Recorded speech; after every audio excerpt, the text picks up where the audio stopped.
안녕하십니까. 수학의 테마 30 이상원입니다. 오늘 우리가 공부할 문제는 테마 9. 테마 9는 기울기 m 변화율인데 여기 첫 번째 문제로 등재된 바로 이 문제입니다. 2000년 수능 기출.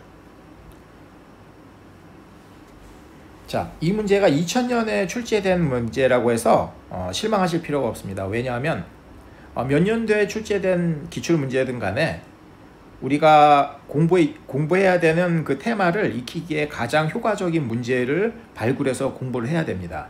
이 문제가 바로 그 문제입니다. 자, 이 문제는 이제 우리가 이제 기울기의 정의에 대해서 이제 학습하는 문제인데, 자, 출제된 걸 보면은 함수 y는 루트 x. 자, 무리함수의 가장 기본적인 꼴을 주어졌네요. 출제 교수님들은 이럽니다. 가장 기본적인 거, 기초적인 걸로 문제를 만들어내요. 그래서 이렇게 이제 그래프를 주어줬고, 그리고 두 점 PQ를 좌표까지 정해줬습니다. A, B, C, D. 물론 여기서 A, B, C, D는 우리가 모르는 미지수예요.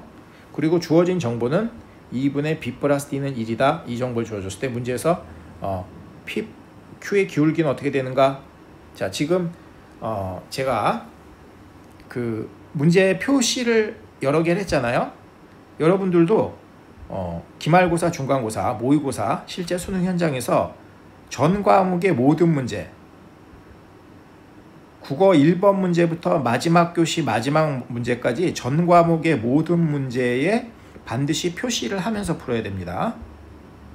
수능 총점이 가장 높은 학생일수록, 즉 가장 높은 학생은 만점이죠. 수능 만점들이 대체로 매년 이렇게 몇 명 나오잖아요. 그 수능 만점에 가까운 학생일수록 그 모든 문제에 기호로 표시를 하면서 문제를 풀어요. 그래야지 어떤 문제 풀 때 오류로 인해서 그 점수가 날아가는 일이 방지될 수 있다는 거죠. 한번 오류로 잘못 문제를 파악을 하면은 검토할 때도 그 오류가 발견되지 않게 되거든요. 그래서 이 점 명심하시고, 수능 총점이 높은 학생일수록 겸손한 마음으로 모든 문제에 대해서 기호로 표시를 하고 문제를 푼다는 것. 뒤집어서 반대로 얘기하면 어떻게 되는 거죠? 수능 점수가 구멍이 많은 학생일수록, 수능 점수가 모든 과목에 걸쳐서 등급이 낮게 나오는 학생일수록 태연하게 문제 표시를 안 하고 그냥 문제를 풉니다. 꼭 명심하셔야 됩니다. 여러분은 앞에서 설명한 전자의 경우가 되기를 바라는 마음에서 선생님이 얘기를 하는 겁니다. 자, 문제를 풀어보면은 y는 루트 x.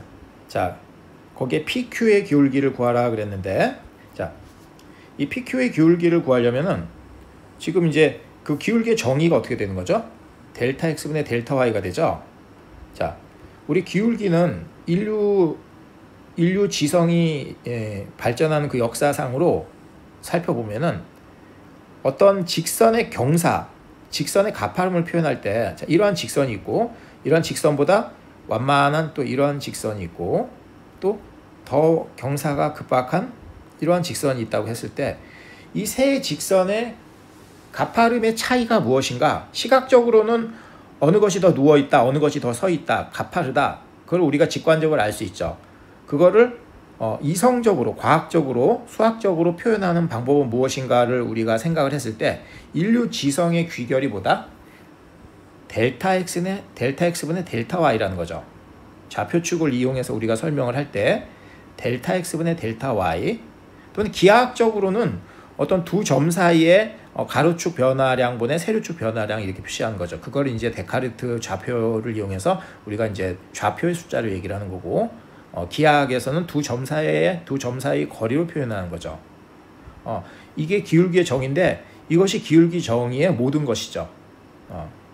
우리가 수능 수학을 풀 때 모든 분야에 걸쳐서 기울기 정의의 모든 거라는 거. 그래서 테마 자체가 기울기와 변화율에 대해서 우리가 공부하는 테마이기 때문에 기울기 정의에 대해서 우리가 한번 검토를 해봤습니다. 그래서 PQ의 기울기.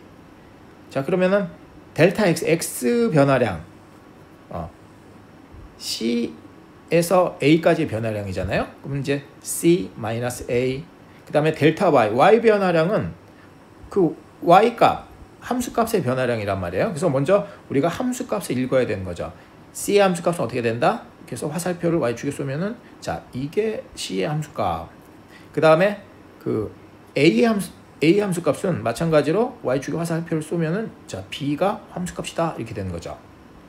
자, 그러면은 델타 Y, 즉 D-A. 문제에서는 주어진 정보가 BD에 관한 정보 하나를 주어졌잖아요. 이거를 이용해서 문제를 풀어야 된다는 거예요. 이걸 활용을 하면은. 근데 AC에 관한 표현은 없단 말이에요, 현재.